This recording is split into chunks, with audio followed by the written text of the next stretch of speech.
12 de Romanos, tal vez sea así más fácil y que no tengan que estar leyendo, inclinando su rostro, puedan estar mirando, ¿verdad? Que es el texto en el que vamos a estar haciendo la predicación, el mensaje de hoy. Pero vamos a orar. Bendito Padre Celestial, nos postramos delante de ti con humildad y con fe, sabiendo, Señor, que sin tu misericordia, sin la humildad y sin la fe, ningún ser humano verá tu rostro. Y te damos gracias porque nosotros podemos hacerlo hoy. Te damos gracias en Cristo Jesús. Abre nuestros oídos, nuestros ojos, nuestros corazones para recibir tu palabra mediante la enseñanza del apóstol Pablo. En Cristo Jesús oramos. Amén. Lo primero que vamos a hacer, ¿verdad?, es ponernos en contexto. Yo sé que ustedes ya han estado estudiando Romanos, pero como a mí me toca de una manera intempestiva entrar en este texto, yo quiero que nos pongamos en contexto. Y hay que tener el contexto de todo Romanos 12 para entender lo que vamos a decir hoy, que va a estar basado en Romanos 12 del 14 al 21. Ese va a ser nuestro texto. Pero hay que entender lo que Pablo ha estado diciéndonos en el capítulo 12. El apóstol comienza con una exhortación en el capítulo 12, en el primer versículo, con la justificación más poderosa posible que pueda darse para esta exhortación y este tipo de enseñanza ética, moral que el apóstol viene a darnos. Dice así: os ruego por la misericordia, va a estar en el primer versículo, ruego por las misericordias de Dios. A ver qué versión. Os ruego por las misericordias de Dios, o tomando en cuenta la misericordia de Dios. Que en términos bíblicos, y lo que Pablo ha estado hablando, tiene que ver con la manera en que Dios ha elegido, ha escogido. La misericordia de Dios tiene que ver con la elección de Dios desde la eternidad de salvar, perdonar, reconciliar al ser humano que ha estado perdido, que es pecador y que está enajenado o separado.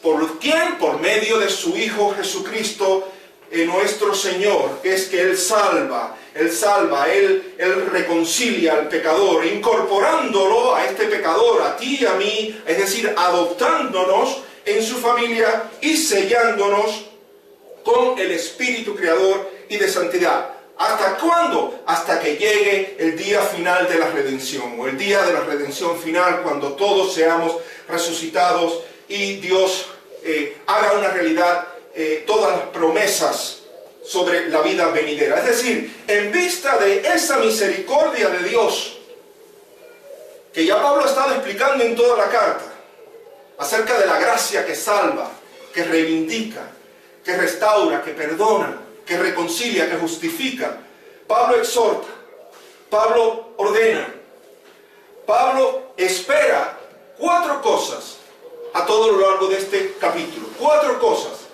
En primer lugar, y ya esto ustedes lo han visto, asumo.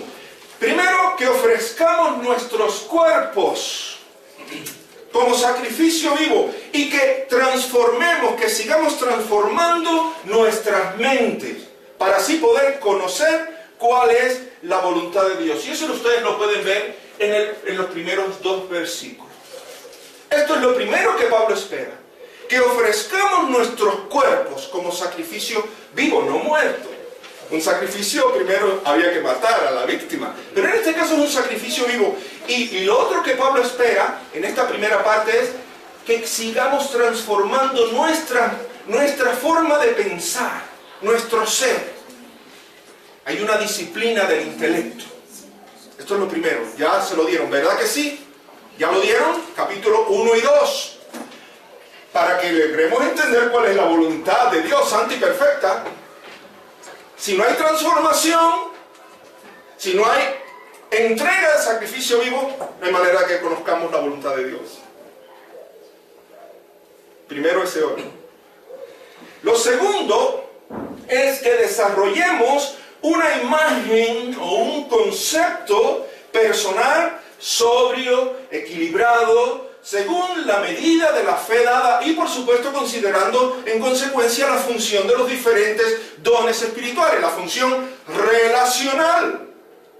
Porque todos estos dones son dados para convivir, relacionarnos, ministrar, ayudar. ¿Y qué es lo que dice? Digo pues por la gracia que me es dada a cada cual que está entre vosotros, dice que no tenga más alto concepto de sí mismo que el que debe tener. Entonces debemos tener un concepto personal propio, sobrio, equilibrado, real, que está determinado por la gracia dada por Dios en Cristo a nosotros, pero también considerando los dones que cada cual tiene. Yo no tengo todos los dones, tú tampoco, ni todo, ni todo. Pero todos juntos, considerando esos dones, así nos podemos valorar y apreciar cada uno. Y todo esto es relacional, no es yo tengo este don y bueno, a mí no me interesa el otro, el prójimo. Son dados para vivir en relación. Entonces esto es lo segundo que Pablo enseña aquí, él manda, él espera. En tercer lugar, él espera que practiquemos la reciprocidad. Y por supuesto el punto 2 va del 3 al 8, que es donde él habla acerca del valor, el concepto equilibrado que debemos tener en nuestra personalidad, en nuestro ser, considerando los dones y la fe dada. Eso va desde el versículo 3 hasta el versículo 8. Eso es lo segundo que Pablo enseña. Lo tercero que Pablo espera y enseña es que practiquemos la reciprocidad del amor. Reciprocidad del amor. De nuevo, el amor aquí es recíproco. En 12 aspectos, 12 señores, 12 aspectos, Pablo ha mencionado, 12 aspectos de las relaciones eclesiales. No sabemos a veces, o sí lo sabemos, pero en este caso no nos interesa qué es lo que está sucediendo afuera de la iglesia y de las comunidades eclesiales.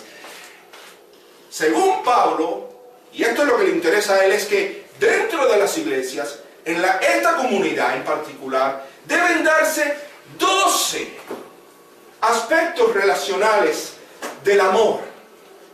Y el primero es, y pueden ir leyéndolo desde el versículo 9 hasta el 16. Lo ponemos ahí desde el 9, comienza ahí en el 9. El amor, sea sin fingimiento, comienza a decir. Así que lo primero, en el versículo 9, la parte A, porque te dice dos cosas en ese versículo 9, es la sinceridad. Tiene que haber sinceridad. Esta es la primera de 12. En la iglesia, en las relaciones eclesiales, en las relaciones entre hermanos, este es el amor, es puesto de esta manera. El amor tiene que manifestarse en todas estas dimensiones relacionales. De nuevo, el amor no es un concepto abstracto. Yo amo, yo siento amor. Y la pregunta es, ¿por quién? ¿Para qué? ¿Para hacer qué? El amor siempre se manifiesta en obras y en acciones concretas. Así que lo primero es la sinceridad, en el versículo 9a. En segundo lugar, aborrecer lo malo y seguir lo bueno. Malo, bueno. El amor tiene que ser discernido, así que en primer lugar, la relación es la sinceridad. En segundo lugar, es discerniendo el bien y el mal. Saber entender qué es lo bueno y qué es lo malo en nuestras relaciones. Eso requiere poner la cabeza a funcionar. No es cualquier cosa, vale. Hay que ser discernidos. En tercer lugar, la devoción fraternal. ¿Qué es lo que dice el versículo 10a? 10a. Amaos los unos a otros con amor fraternal. De nuevo, es relacional. Devoción fraternal. Es el amor, el fratello, en italiano, fratello. Fratello, amor entre hermanos. También está estorguía, el amor es como si fuera el amor de familia. ¿Cómo amas a tu mamá, a tu hermano, a tu hijo, a tu papá, a tu tío? Así estamos amándonos unos a otros, como si fuéramos hermanos, la familia, porque esta es la familia de la fe. Está en cuarto lugar, la honra mutua, que es lo que dice el versículo 10b. Dice así, en cuanto a honra, prefiriéndonos unos a otros. Es decir, está la honra mutua, hay que honrarse mutuamente. No simplemente en una sola dirección. Hay que buscar honrar. Estoy en la introducción, todavía no he comenzado el mensaje, ¿verdad? Así que esto es la honra mutua. Está el entusiasmo. Tiene que haber entusiasmo. ¿Cómo es? No, entusiasmo. Ámame. Y manifiéstalo con verdad, a no ser que estés muy cansado, muy agotado o muy herido, en cuyo caso hay que amarte a ti. Hay que cubrirte. Pero el entusiasmo, la diligencia, el fervor. ¿Qué es lo que dice el versículo 11? En lo que requiere diligencia, porque hay ocasiones en que no podemos, pero en lo que requiere diligencia, nuestra actitud, no perezosos, no flojos, fervientes en espíritu, sirviendo al Señor. Entonces se requiere de una actitud muy activa, muy entusiasta. La comunidad cristiana debe ser entusiasta. En sexto lugar está la esperanza, la paciencia, la perseverancia. Eso lo vemos en el versículo 12. Ya lo vimos. Yo sé que ustedes vieron todo esto. Gozosos en la esperanza, sufridos en la tribulación, constantes en la oración. Es decir, esperanza, paciencia, perseverancia. Todo esto debe estar manifestado en nuestras relaciones. Está en séptimo lugar la ayuda o la generosidad. ¿Qué es lo que dice el versículo 13? Compartiendo para las necesidades de los santos. Generosidad. No esconderse. No esconderse, porque ves el hermano necesitado y te esconden para... no te vi. Corazón que no ve, ¿cómo dice? Ojos que no ven, corazón que no siente, decimos. No, hay que verlo, hay que buscar verlo. Entonces hay que ser generosos, ayudar. Está el 13b, la hospitalidad. La iglesia, la relación, esta comunidad debe tener una relación de hospitalidad, no solamente con los de adentro, sino también con los de afuera. Y hoy en día no es tan necesario, porque hay hoteles, hay moteles, hay lugares donde uno puede recibir ayuda, pero hay personas que necesitan, y si no reciben la asistencia hospitalaria de la iglesia, no van a ser recibidos como deben. Entonces eso es lo que dice el 13b. Practicando la hospitalidad, dice. Hay que practicarla. Eso no cae del cielo. Eso hay que practicarlo. Y requiere de inversión, de dinero, de energía, de tiempo y todo eso. Es difícil, pero Jesucristo realizaba toda su misión sobre la base de la hospitalidad. Y Abraham recibió la bendición de su futuro hijo cuando le ofreció hospitalidad a aquellos extraños, que él no sabía quiénes eran. Y después se dio cuenta quién eran. Al ofrecer hospitalidad, recibió la bendición.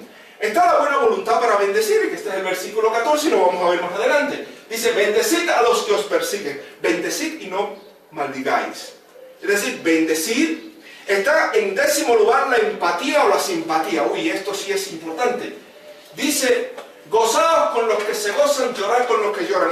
No es que vengas a contagiarme. Estoy llorando y me vas a contagiar con tu tristeza, o estás riendo y me vas a contagiar con tu risa. No. Es ponerme de verdad en tus zapatos, en tu situación. Es llorar como tú lloras, hacer mío tu dolor y hacer mío también tu gozo, tu alegría. Eso es verdadera empatía, ponerse en lugar de la otra persona. Eso hay que practicarlo, eso es lo que Pablo espera.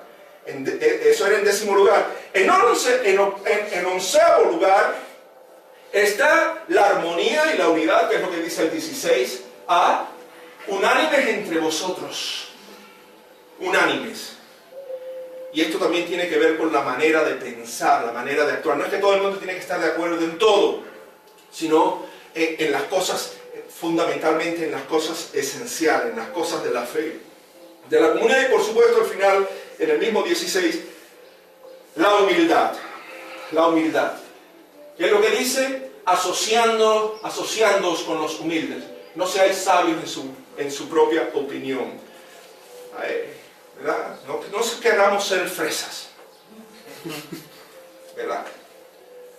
Y no es condescendencia, voy a estar con el pobrecito, voy a estar con el... en la actitud condescendiente, pero yo siempre me mantengo arriba. No, no, no, no es eso. Dios sabe lo que está mirando en nuestro corazón. Que debemos sentirnos como en casa. Debemos sentirnos cómodos cuando estamos al lado de los necesitados, de los marginados, de los pobres, ¿verdad? No sentirnos intimidados por ellos. Esto es lo segundo, es decir, estos 12 aspectos del amor que deben practicarse para mantener de manera recíproca en las relaciones dentro de la iglesia, pues ello es lo que demuestra la presencia de los principios y valores del reino de Dios en el pueblo de Dios. Esto es lo tercero que Pablo espera, y este es el contexto de lo que vamos a decir hoy. Y finalmente Pablo espera que triunfemos sobre el mal. Esto es lo cuarto que Pablo espera en este capítulo 12, que triunfemos sobre el mal por medio de 6 herramientas éticas. Y aquí viene lo difícil, ¿verdad? Si ustedes pensaban que lo anterior era lo fácil, no, esto ahora es cuando se pone difícil. Estas 6 herramientas éticas que constituyen la marca distintiva del cristiano. Y este es el capítulo 12, versículos del 14 al 21. Así que como es el tema de nuestro mensaje hoy, vamos a pasar a exponernos desde el 14 hasta el final del capítulo. Lo primero que debemos tener en cuenta y que Pablo asume es que los cristianos tenemos adversarios o enemigos. Leamos esto. Dice, bendecid a los que os persiguen, bendecid y no maldigáis. Gozaos con los que se gozan, llorad con los que lloran, unánimes entre vosotros, no altivos, sino asociándoos con los humildes, no seáis sabios en vuestra propia opinión, no paguéis a nadie mal por mal, procurad lo bueno delante de todos los hombres. Si es posible, en cuanto dependa de vosotros, estad en paz con todos los hombres. No os venguéis vosotros mismos, amados míos, sino dejad lugar a la ira de Dios, porque escrito está, mía es la venganza, yo pagaré, dice el Señor. Así que si tu enemigo tuviese hambre o tuviere hambre, dale de comer. Si tuviere sed, dale de beber. Pues haciendo esto, ascuas de fuego amontonarás sobre su cabeza. No seáis vencidos de lo malo, sino vence con el bien el mal. ¿Ok? Esto es lo que vamos a hablar de manera general y en particular en esta mañana. Así que lo primero que nosotros notamos es que los cristianos, la comunidad de seguidores de Jesucristo, puede y de hecho tienen enemigos. ¿Ok? Yo sé que todos quisiéramos ser el tipo de persona cool y relajada que piensa que no tiene enemigos. ¿Ok? No tengo enemigos, nunca tengo enemigos. Pues esto es en realidad una ilusión que no encaja jamás con la realidad. Tenemos enemigos. Y hay que entenderlo, hay que ser realistas. Hemos tenido enemigos, tal vez ahora no sintamos que tenemos, pero todavía tenemos, y en algún futuro vamos a tener que enfrentar alguno o algunos.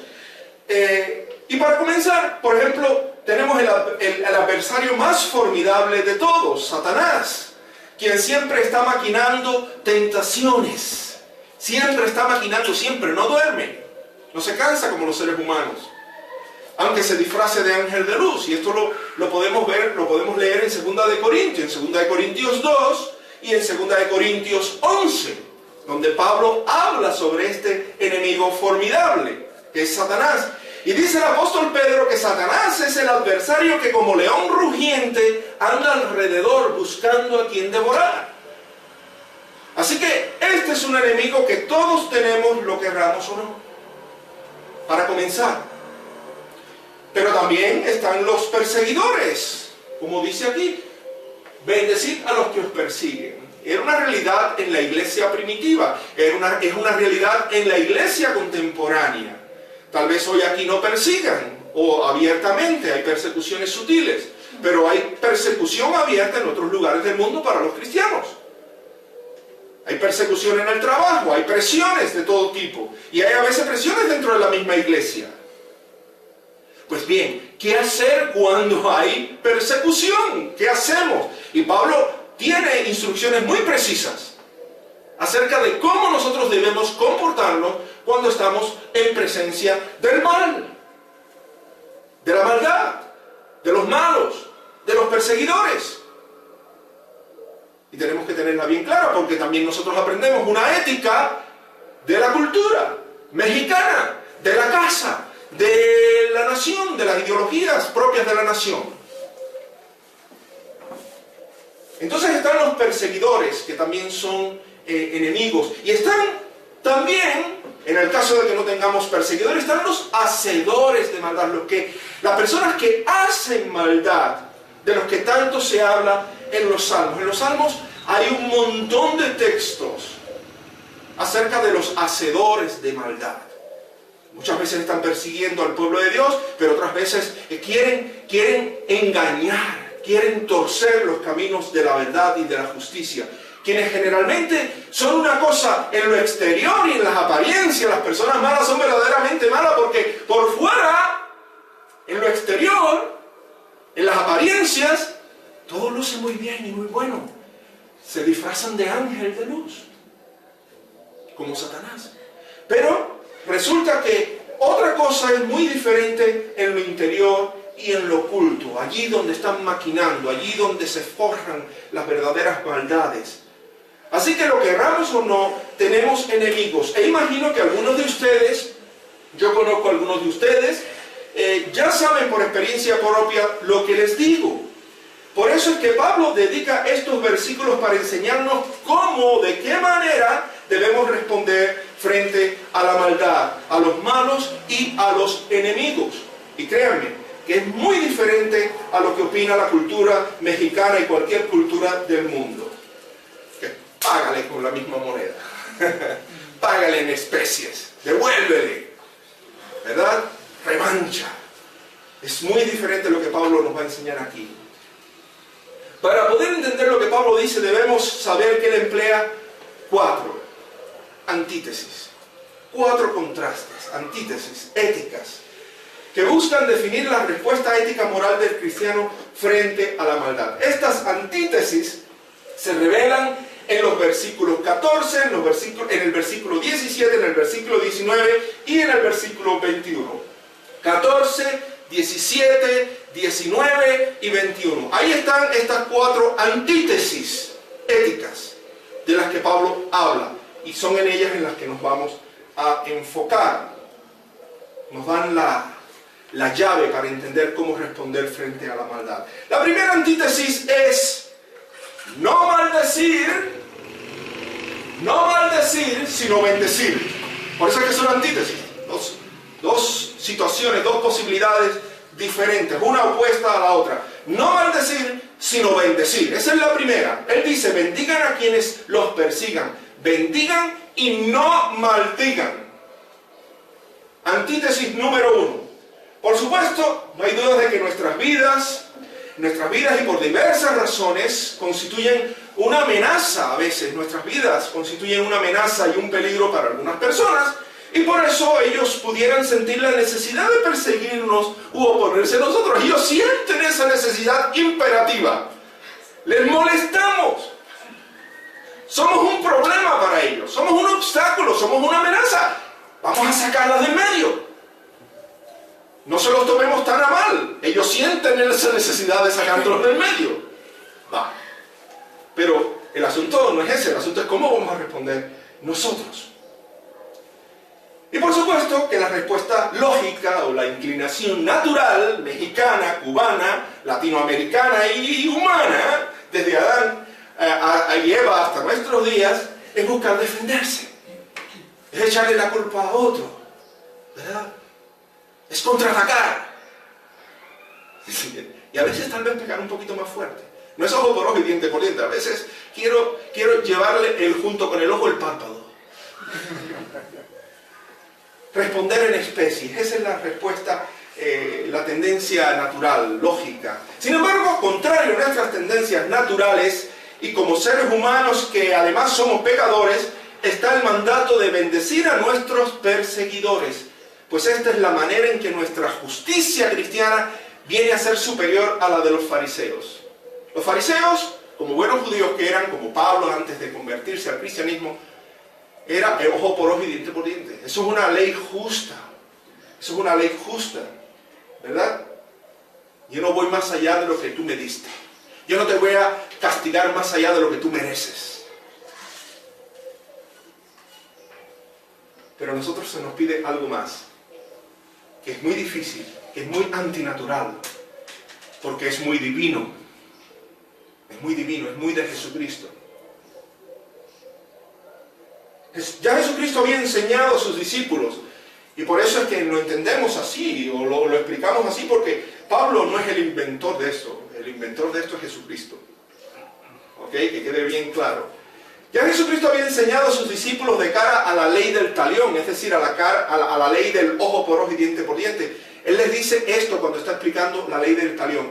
Ustedes han escuchado que fue dicho en el pasado, ojo por ojo y diente por diente. ¿Se recuerdan esta sección allí en Mateo 5? Él les dice, pero yo les digo, amen a sus enemigos y oren por los que los persiguen. Oren por los que los persiguen. Aquí Pablo está diciendo, bendigan. Pero es una oración también. Dice Jesucristo, oren por los que los persiguen. Y aquí Pablo habla de bendecirlos, lo cual es confirmado por Pedro, el apóstol Pedro, cuando exhorta en un tono similar lo siguiente a estas iglesias dispersas. No devolviendo mal por mal o insulto por insulto, sino más bien bendiciendo. Y él da la razón. Dice, porque fueron llamados con el propósito, ustedes, nosotros, fuimos llamados con el propósito de heredar bendición.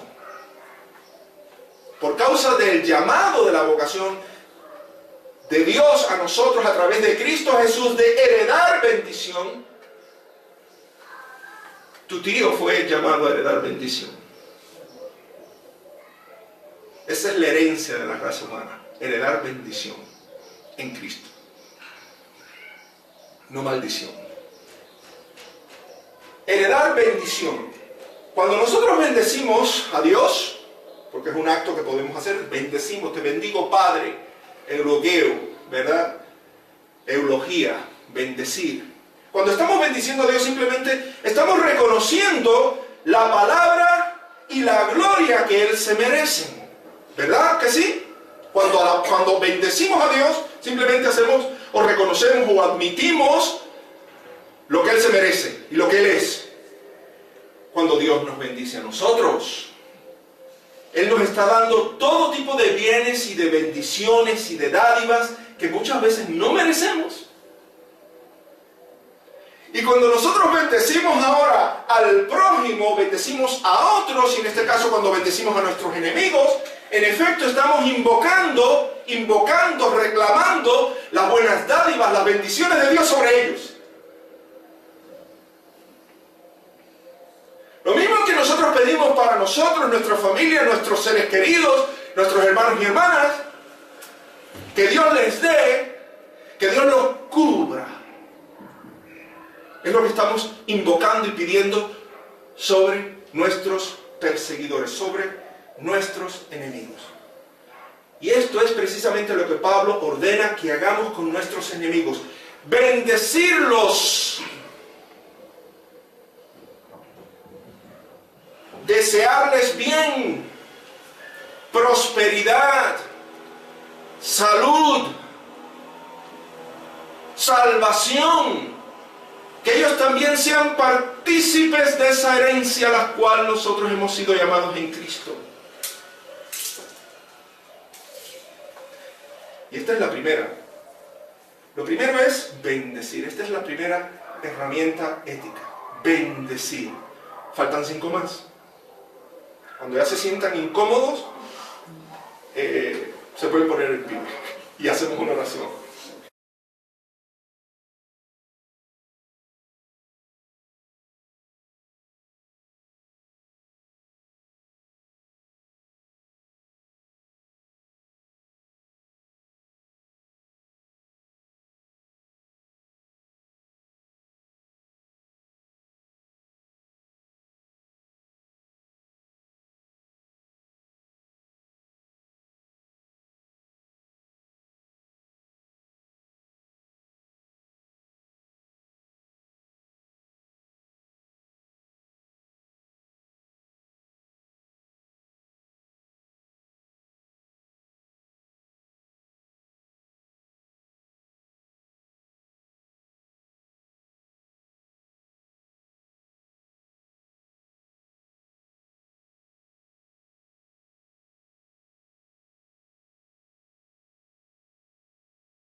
dale de beber.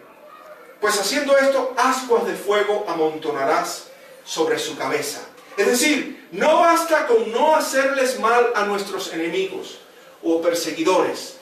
También hay que hacerles positivamente el bien, especialmente allí donde se manifiestan sus necesidades.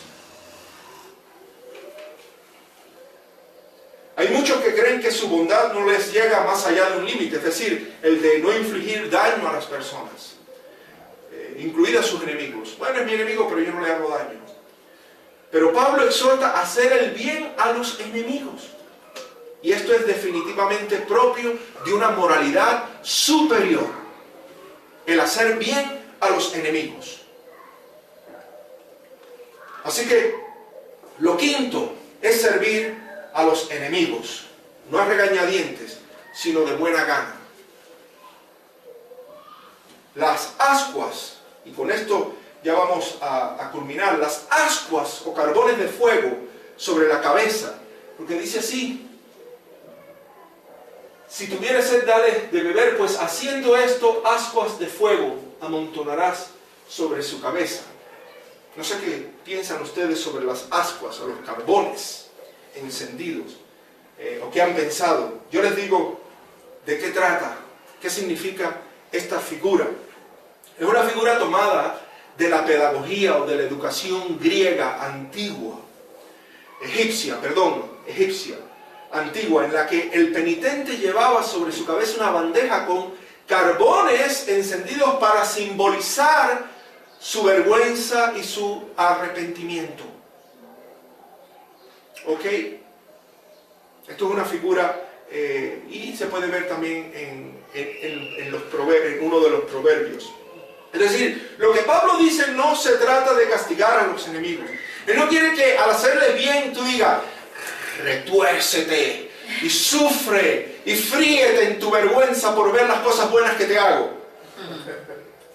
Porque esa es una forma de retribución y de venganza que sí.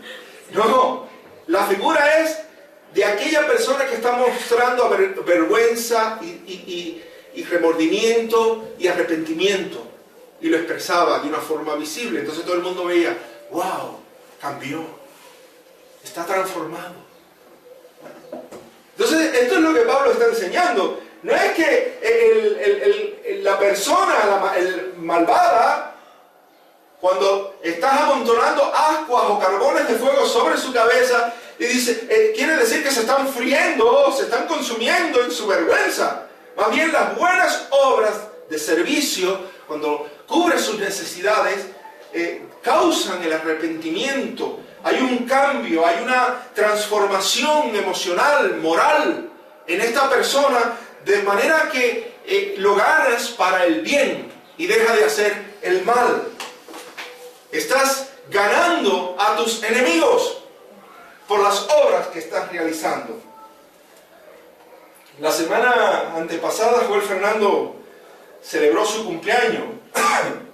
Fue muy interesante porque hay algunos chicos en el aula que le dicen cosas y se burlan de él, y él responde: ¿pero por qué me están diciendo esto? Y él es un chico con un sentido de justicia elevado, ¿verdad? Pero a veces no entiende, no logra entender cuál es el humor poblano, ¿verdad? Y entonces lo molesta mucho. Y llegó el día de su cumpleaños, y entonces, ¿qué hacer con aquellos niños de su salón que se burlan de él? Y niñas algunos, ¿verdad? Ese se pone demasiado serio. Le digo: tú eres demasiado serio. Y entonces estábamos pensando pues invita a los que te caen bien, y a los que no te caen bien no los invites. Y ya, o cambia el lugar, hazlos aquí, invita a los que tú quieras. Porque tampoco queremos que sea un cumpleaños en el que estés sufriendo innecesariamente. Y el chaval nos dijo en el último momento: ¿saben qué? Yo sé que ellos me molestan y tal vez sea difícil, pero no invitarlos a todos no es bueno, se ve feo. Dijo, se ve feo, fue lo que dijo, ¿verdad, Mayra? No me gustaría que me lo hicieran. No me gustaría que me lo hicieran a mí. Y entonces los invitó a todos. Y resulta que llegó el día del cumpleaños, ¿verdad? ¿verdad?, en el local donde invitamos a todos los niños. Y uno de los niños, que lo molesta mucho, ¿verdad?, le dijo a su mamá la noche anterior: ¿sabe, mami? Yo molesto mucho a Joel en clase y sin embargo él me invitó a su fiesta de cumpleaños. Y entonces la mamá habló con el niño, fue la oportunidad bonita de madre a hijo. Pues entonces tú debes disculparte con él, lo cual él hizo antes de comenzar el cumpleaños. Y entonces dice que desde entonces se lleva muy bien en clase, ya ha dejado de molestarlo. Y yo le dije: hijo, has vencido con el bien el mal. Has practicado un principio cristiano importantísimo. Pero él tomó la decisión de invitarlo. Y eso causó que el otro niño se sintiera avergonzado y cambiara de actitud. Es esto de lo cual Pablo está hablando.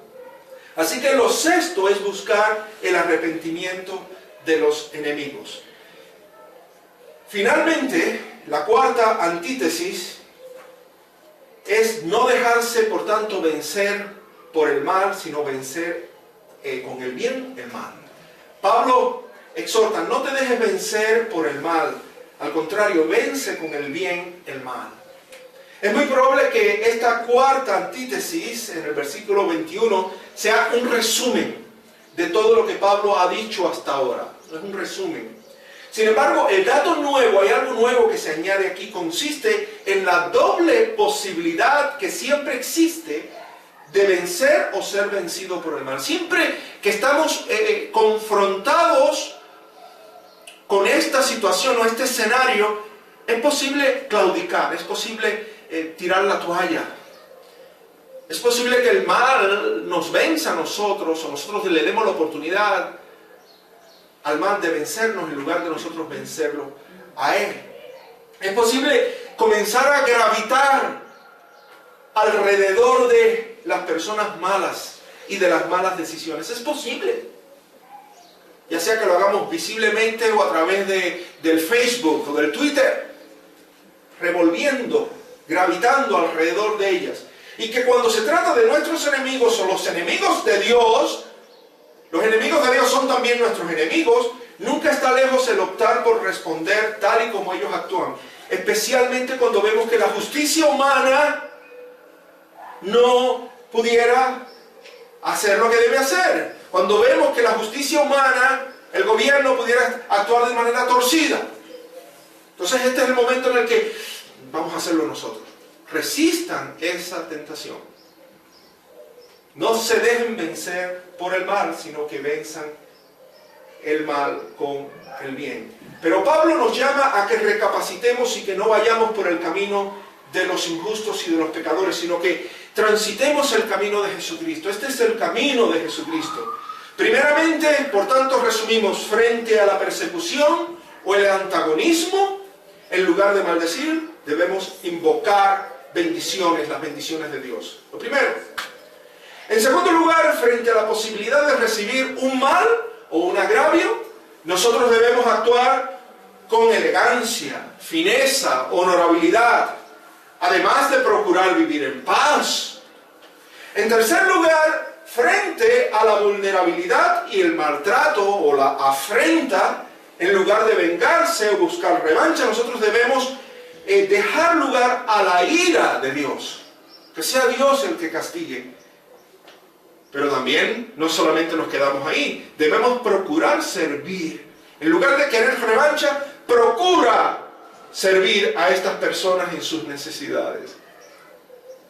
Son dos cosas también diferentes ahí, distintivas. Y en cuarto lugar, frente a la maldad en todas sus formas, pero especialmente frente a la maldad moral, porque está la maldad física, ¿verdad? El terremoto, que eso no lo controlamos nosotros, pero la maldad moral que tiene que ver con seres morales, decisiones de los seres humanos, en lugar de dejarnos vencer por ella, en lugar de dejarnos vencer por la maldad moral que pudiera estar alrededor nuestro, nosotros debemos vencerla haciendo lo bueno y así procurar el arrepentimiento y la transformación de nuestros enemigos. Así que concluimos que las herramientas éticas que nos enseña Pablo son la bendición, la honorabilidad, la paz, la confianza en el juicio de Dios, el servicio genuino a nuestros perseguidores y el ejemplo transformador. Ellas son las marcas registradas de la ética moral cristiana. Así que termino preguntando, ¿qué tal están todas ellas en esta comunidad? ¿Cómo las estamos practicando? Estas 6 herramientas. Y si no, entonces, ¿qué pasos debemos dar para lograrlo? Que la gracia y la misericordia de Dios nos ayuden siempre a vencer con el bien el mal, por medio de Jesucristo nuestro Señor. Amén. Que Dios nos bendiga. Amén. Y los prospere.